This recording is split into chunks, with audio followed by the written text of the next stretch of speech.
बनाए संत कहते हैं कि जब हम भक्ति को भक्ति ही रूप में करते हैं, कोई कामना नहीं करते हैं, तो वो भक्ति फलित होती है। और आपने सुना कि राम को भी फिर द्वार पर आना पड़ता है। जब भक्ति हमारी निश्चल होती है तो कृष्ण को भी हमारे द्वार पर आना होता है। भले ही महल खड़े हों किसी के, 56 प्रकार के व्यंजन बना के रखा हो कोई, लेकिन कृष्ण कह देते हैं कि तुम्हारा भोजन हम स्वीकार नहीं करेंगे।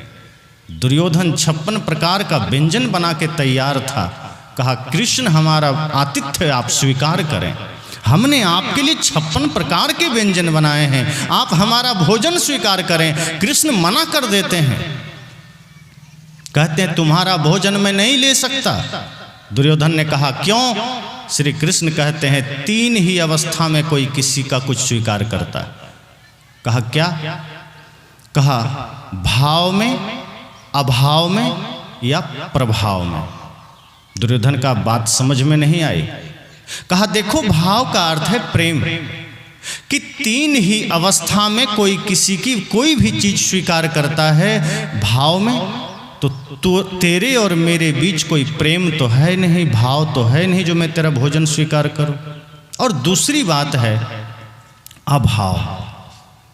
अभाव अर्थात किसी को कोई चीज कमी पड़ गई, कोई बेचारा गरीब है, लाचार है, तब किसी से कुछ लेता है, मांगता है।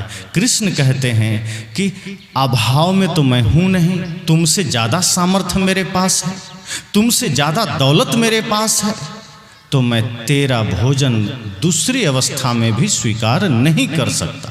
या तो मैं भूखा होता, मेरे पास कुछ नहीं होता, तो मैं स्वीकार करता। और तीसरी बात कृष्ण कहते हैं प्रभाव, अर्थात तुम इतने शक्तिशाली हो कि तुम्हारे डर से हम तुम्हारा स्वीकार कर लें, कि तुम्हारा प्रभाव हम पर हो, कि तुम इतने भयंकर हो कि हम तुमसे डर के तुम्हारा भोजन स्वीकार कर लें। कृष्ण कहते हैं ये भी बात नहीं है, क्योंकि तुमसे ज़्यादा शक्तिशाली हम हैं, तुमसे ज़्यादा सामर्थ्य मेरे पास है, तो मैं तुम्हारा भोजन नहीं स्वीकार कर सकता। और दुर्योधन घर मेवा त्यागे, साग विदुर घर खाए रूखा। और वो कृष्ण विदुर के घर चले जाते हैं और क्या खाते हैं? साग खाते हैं। जब निश्चल भक्ति हो तो कृष्ण को भी आना पड़ता है, निर्मल भक्ति हो तो राम को भी आना पड़ता है, लेकिन हम तो बहाने बनाते हैं। एक विद्यार्थी था, वो बहाने बनाता था। मैंने कहा जब हम अपनी शक्ति सृजन में लगाते हैं हम बहुत आगे निकल जाते हैं।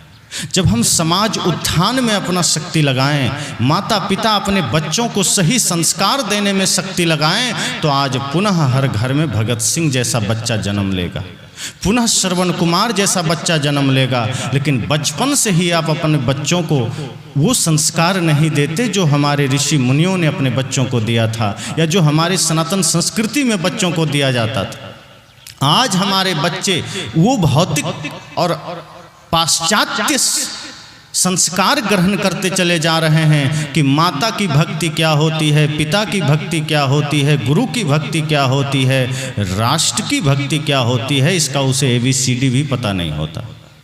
वही आज के संतान वृद्धाश्रम में अपने बूढ़े माँ बाप को भेज देते हैं और माँ बाप आंसू बहाते हैं, क्या करें हमारे बच्चे तो हमें वृद्धाश्रम भेज दिए। आपने बचपन में उसको संस्कार ही नहीं दिया, माता की सेवा कैसे होगी, पिता की सेवा कैसे होगी, आपने संस्कार नहीं दिया। आपने उसको ABCD सिखा दिया, आपने उसको दुनिया भर के सारे जनरल नॉलेज सिखा दिया। सूर्य की दूरी कितनी है, पृथ्वी की दूरी कितनी है, अमेरिका कहाँ है तो रूस कहाँ है, तो वहाँ का राष्ट्रपति क्या है, ईसा मसीह कौन है तो अल्लाह कौन है, आपने सब कुछ सिखा दिया। लेकिन प्रातः काल उठ के रघुनाथा माता पिता गुरु ना वही माथा, आपने ये सिखाया ही नहीं।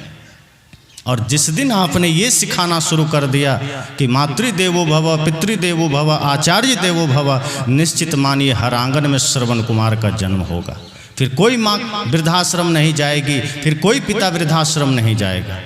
मैंने कहा जब हम अपनी शक्ति सृजन में लगाते हैं तो बहुत आगे निकल जाते हैं। वो विद्यार्थी अपनी शक्ति सृजन में नहीं लगाया।